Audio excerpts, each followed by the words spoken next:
आदाब दोस्तों, मैं आदिल सिद्दीकी। ठीक टॉक में आपका स्वागत है। पिछले दिनों गलवान घाटी में चाइना के विरुद्ध झड़प के दौरान भारत के 20 वीर जवान शहीद हुए।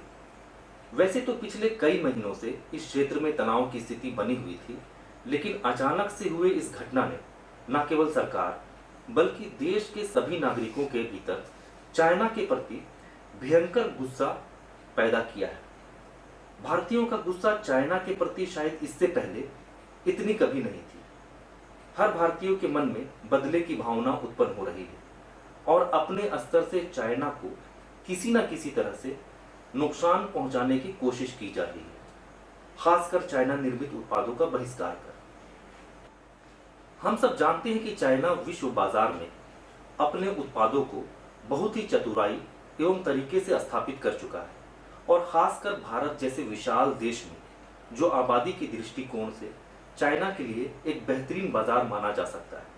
लेकिन इस घटना के बाद अधिकतर लोग चाइना के सामान को देखना पसंद नहीं कर रहे। इस परिदृश्य को ध्यान में रखते हुए कई लोगों की अपनी अलग अलग विचारधाराएं हैं, लेकिन हमें समझना यह पड़ेगा कि चाइना के उत्पादों का बहिष्कार कर क्या हम सब वीर जवानों के शहीदों का बदला ले सकते हैं?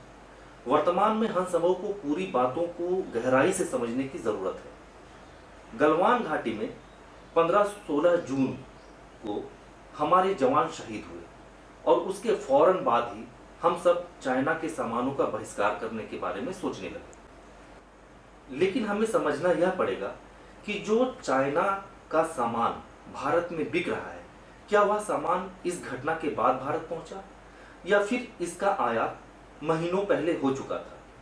अगर महीनों पहले हो चुका था तो उसको मंगवाने वाले कौन थे? वो यहाँ के ही बिजनेसमैन थे और ऐसे कई बिजनेसमैन हैं जो चाइना से करोड़ों डॉलर का आयात करने वाले हैं, जिनकी सामानें अभी वहाँ पे पड़ी हुई हैं।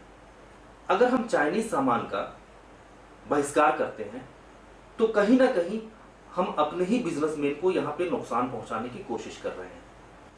विश्व के सभी देश वर्ल्ड ट्रेड ऑर्गेनाइजेशन के नियमों के अंतर्गत काम करते हैं, जिसके अनुसार कोई भी देश किसी भी देश में फिनिश्ड प्रोडक्ट एवं कच्चे सामानों का आयात और निर्यात कर सकता है। भारत चाइना से सामानों का सिर्फ आयात ही नहीं करता बल्कि बहुत सारे सामानों को निर्यात भी करता है, जिसमें से कुछ फिनिश्ड प्रोडक्ट भी होते हैं और अधिकतर कच्चा माल होता है, जिसका अंदाजा शायद हम सबों को नहीं है। इसे जानने के लिए हमें चाइना के बाजारों में घूमना पड़ेगा, तभी हमें समझ आएगा कि हमारे प्रोडक्ट्स भी वहाँ पे बिकते हैं। निश्चित रूप से हम सबों को गलवान घाटी में चाइना द्वारा किए गए इस साजिश एवं वीर जवानों के शहीदों की निंदा करनी चाहिए और इसके प्रोडक्ट्स का बहिष्कार करना चाहिए और बहिष्कार करने के बारे में सोचना भी चाहिए। लेकिन चाइना को रौंदने के लिए हमें दूरअंदेशी से काम लेना होगा और हम सबों को आत्मनिर्भर बनते हुए चाइना से या अन्य देशों से आयात होने वाले प्रोडक्ट्स को अपने यहाँ तैयार करने की रणनीति बनानी होगी। यह कोई शॉर्ट टर्म टास्क नहीं है, बल्कि यह एक लॉन्ग टर्म प्रक्रिया है जिसकी नींव अभी से रख देनी चाहिए। हम भारतीय किसी भी रूप में चाइना से कम नहीं है। ना हमारे यहाँ संसाधनों की कमी है, न जनसंख्या की। जिस बड़े जनसंख्या को कई देश नकारात्मक दृष्टिकोण से देखते हैं, उसी बड़ी जनसंख्या का सदुपयोग कर चाइना इस मुकाम को हासिल किया है।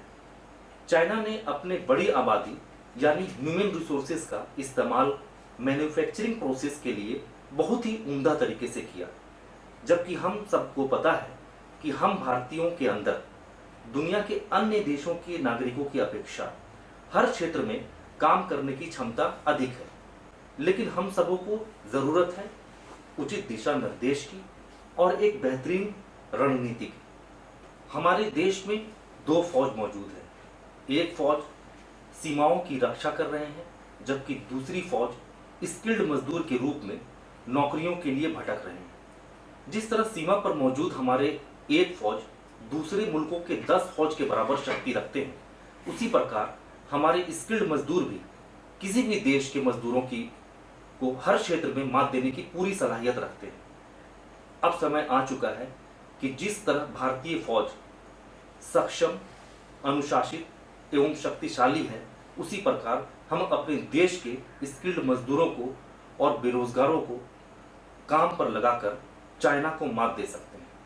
हम सबको आत्मनिर्भर बनने के लिए आत्मचिंतन करना पड़ेगा और एक बेहतरीन रणनीति बनानी पड़ेगी ताकि हम अपने प्रोडक्ट्स को आसानी के साथ विश्व बाजार में स्थापित कर सकें। हमारी बात सुनने के लिए बहुत बहुत धन्यवाद।